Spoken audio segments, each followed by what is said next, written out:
안녕하십니까. 거꾸로 투자하는 쇼킹 부동산입니다. 2022년 금리 인상도 이제 믿지 마세요. 시작해 보겠습니다.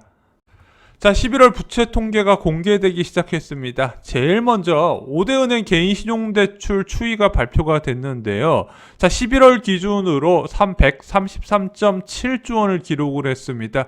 자, 이게 신용대출 전체 금액보다 증가세가 중요하다 말씀드렸는데 올 8월에 신용대출이 증가가 4.1조 원으로 사상 최대치를 기록했어요. 일반적으로 한 5천억에서 1조 정도 증가하는 게 추세인데 4조가 증가했으니까 이게 얼마나 자산시장 쏠림이 심했냐, 이 부분이 나타났던 부분이거든요. 근데 10월달 들어서면서부터 2.4조 원으로 크게 감소하는 모양새가 나타났습니다. 왜냐? 정부에서 신용대출 관련 규제를 해서 2조 원대로 관리를 하겠다. 그리고 그 수준에서 왔다 갔다 하는 수치가 나타났는데 11월에 무려 4.8조 원으로 크게 증가하며 사상 최대치를 다시 한번 갱신을 한 겁니다. 자, 이미 11월 신용대출은 크게 증가할 것으로 예상이 됐던 부분입니다. 왜냐? 신용대출 1억 이상 차주의 주택매매 제한 규제가 11월 13일 날 발표가 됐어요. 이게 신용대출과 주택매매를 연계시킨 첫 번째 규제라고 보시면 될 것 같습니다. 자, 그런데 이게 11월 13일 날 발표가 되고요. 시행은 30일부터 시행되다 보니까 당연히 주택을 살려고 했던 사람들이나 아니면은 어떤 자산에 투자하려고 했던 사람들은 이 신용대출을 미리 땡기려고 하겠죠. 그래서 11월 13일까지 신용대출 증가세가 1.1조 원 정도밖에 안 됐는데 5일 만에 1.2조 원이 추가로 증가하게 됩니다. 당연히 신용대출이 폭등할 수밖에 없겠죠. 게다가 11월 30일 4일 전에 2조 원 가까이 신용대출이 급증한 상황이 펼쳐지면서 4조 원 넘는 사상 최대치의 신용대출 증가세를 기록하게 된 겁니다. 자, 부동산 매매 증가와 밀접한 이 신용대출, 일반적으로 갭 투자자나 실수요자마저도 이 신용대출에 크게 의존할 수밖에 없거든요. 자, 이 갭 투자자 같은 경우는 본인이 갖고 있는 여유자금의 3, 4배에 넘는 고가주택을 매수할 때 이 신용대출을 활용한 부분이 있었어요. 부부가 양쪽으로 최대한 맥심 신용대출을 땡겨서 전세보증과 더불어서 주택을 매수하는 부분, 지금 대한민국의 아킬레스건이고, 이번에 신용대출을 규제를 강화한 이유도 바로 이런 3, 4억 정도의 신용대출을 받아서 초고가 아파트를 매수하는 수요를 차단하기 위해서 도입이 됐는데, 이게 실수요자들도 신용대출을 많이 받아요. 왜냐면은 지금 대부분 실수요자들이 선호한 지역 투기과열지구로 지정이 됐고, 투기과열지구 같은 경우는 이제 9억 이하는 40%, 9억 초과분에 대해서는 20%밖에 적용이 안 되다 보니까 이 신용대출을 받을 수밖에 없거든요.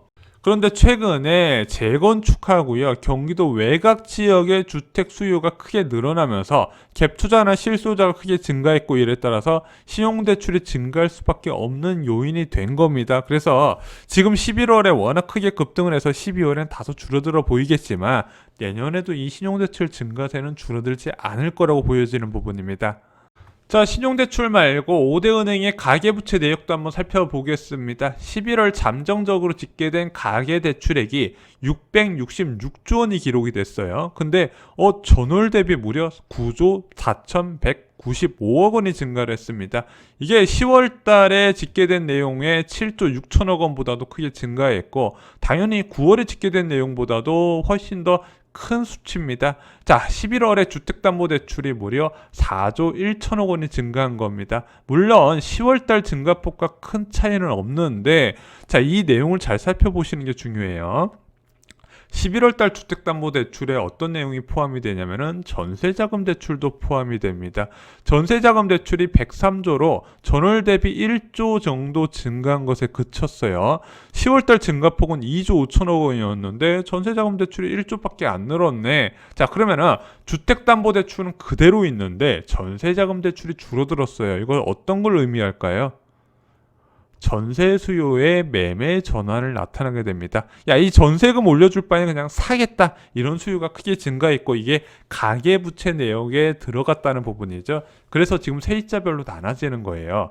기존 전세를 연장했던 사람은 이제 크게 전세자금 대출을 많이 안 받은 상황이고, 자, 나는 이제 전세를 올려줘야 되는 대상자가 되는 경우 대부분이 아마 집주인이 들어와서 거주하겠다 의사를 밝힌 경우인데, 그런 경우에는 주택 매매 수요로 지금 돌려줬다는 부분이죠. 이게 임대차 보호법을 이번에 개정했을 때 이런 예외 규정을 두면 안 되는 부분이었는데, 그걸 규정하다 보니까 이 규제에 빈틈이 생겨버린 거예요.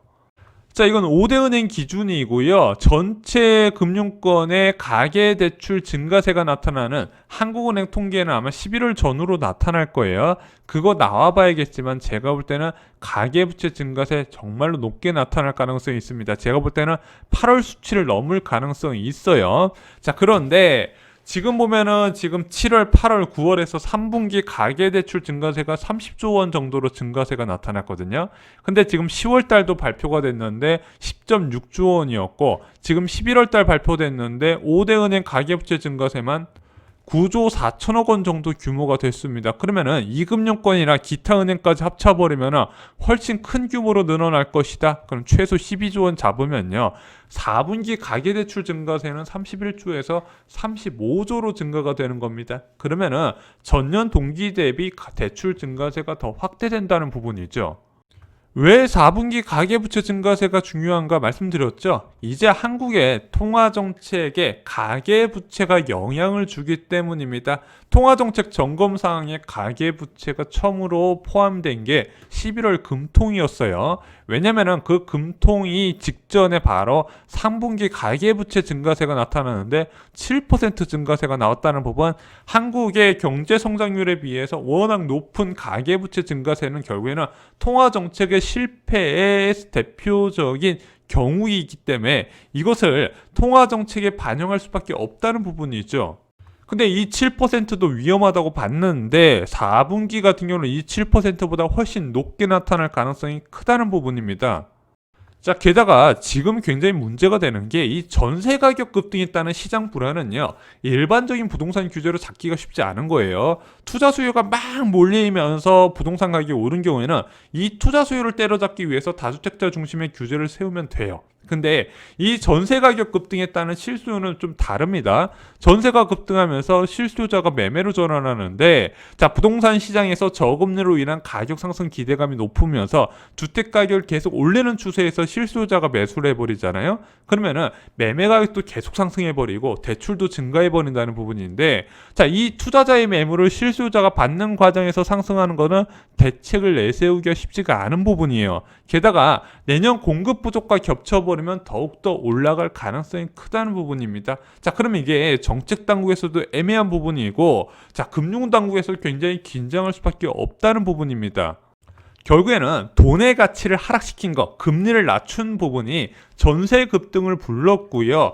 투자 수요가 이탈하지 않게 가격을 계속 높게 유지하는 원인이 됐다는 건데, 결국에는 이것을 실수요자 피해로 이어지고 있다는 부분, 그 과정에서 대출이 계속 커지고 있다는 부분입니다. 이것은 금리를 정상화시킬 수 있는 방법밖에 없어요. 이제는 규제로는 한계가 왔다는 겁니다.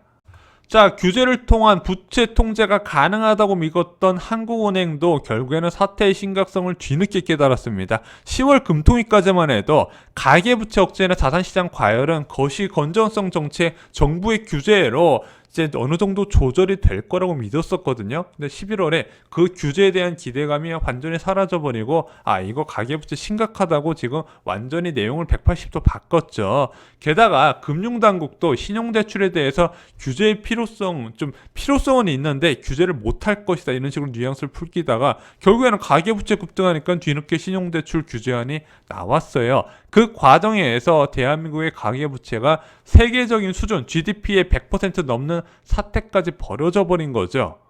자, 경기 부양을 위한 저금리 정책을 포기해야 되는 경우 세 가지 사례를 말씀드렸습니다. 자본 유출 우려 가장 시급하죠. 외환시장 불안에 개입하는 경우가 있더라. 소비자 물가 불안, 당연히 지속적으로 금리를 인상시킬 수밖에 없는 요인이죠. 마지막으로 높은 가계부채 증가세인데, 지금 이 가계부채 증가세에 따른 금융 불안정을 예방하기 위해서 금리 인상을 할 수밖에 없는 상황이 계속해서 펼쳐지는 부분입니다. 자, 이미 11월 금통위에서도 한국은행이 명시했다 말씀드렸는데 이때 증가세가 7%였어요. 저희가 말씀드렸죠. 자, 11월 금통위 이후에 가계부채가 지속적으로 더 올라가게 되면은요, 한국은행의 스탠스가 바뀔 수밖에 없다. 그 부분은 충분히 염두를 해두시고 자산시장 상승을 기대하셔야 된다는 겁니다. 자, 한국은행의 5월 기준금리 인하는 정책적 실수였다고 생각합니다. 세계 대부분 국가들이 실효화까지 낮춘 건 맞아요. 그래서 대한민국보다 성장률이 더 위태위태한 국가, 그리고 외환시장 불안까지 있는 국가들이 경쟁적으로 낮춘 건 맞는데 대한민국은 좀 다른 국가와 다르게 부채가 심각한 수준이었단 말이에요. 그 부작용도 좀 고민을 했어야 되고 5월에 과연 기준금리를 인하할 정도로 급박한 상황이었냐, 금융시장도 분명히 안정됐던 상황이고 가계부채에 대한 우려가 계속 커지고 있는 상황에서 추가로 낮춘 것이 과연 경제에 얼마나 도움이 됐었냐, 전 개인적으로 좋게 보질 않는 부분입니다. 자, 중국이 이번에 기준금리를 낮추긴 낮췄어요. 얼마나 낮췄을까요? 0.3%포인트 낮췄어요. 생각보다 많이 안 낮췄단 말입니다. 왜 그러다? 중국의 기업 부채나 아니면은 가계 부채가 워낙 심각한 수준이었기 때문에 더 낮출 경우에는 더 부채 폭등과 자산시장 과열로 이어질 수 있는 우려가 있기 때문이었죠. 대한민국의 한국은행도 이 부분을 좀 고민했어야 되지 않았나 생각을 하고 있습니다. 자, 2022년으로 전망되는 한국은행의 첫 기준금리 인상 10명 중 7명이 2022년을 꼽았는데요. 저희가 지난 금통위 이후에 내년 3, 4분기쯤에 금리 인상 깜빡이가 켜질 것이고 2022년에 한두 차례 올릴 가능성이 있는데 이거는 가계부채가 그때 금통위 발표 기준이 7% 상승세가 유지된다는 가정이고요. 이거보다 더 올라가게 된다면 당연히 한국은행의 스탠스는 달라질 수밖에 없다. 더 빨라지고 자주 일어날 가능성이 있다는 부분도 충분히 염두를 해두셔야 됩니다. 왜냐? 현재 증시는 아파트 관련된 자산가치 상승의 기대감이 계속해서 커지는 부분이고요. 어쩔 수 없이 이 부동산 시장의 투자 수요가 올려놓은 가격을 실수요가 받는 과정에서 가계부채는 더욱더 증가할 가능성이 있다는 부분입니다. 그래서 11월에 한국은행 스탠스를 앞으로도 계속 유지될 거라 믿으면 안 되는 부분입니다. 이상으로 쇼킹 부동산 마칩니다. 좋아요, 구독, 공유 꼭 부탁드립니다. 감사합니다.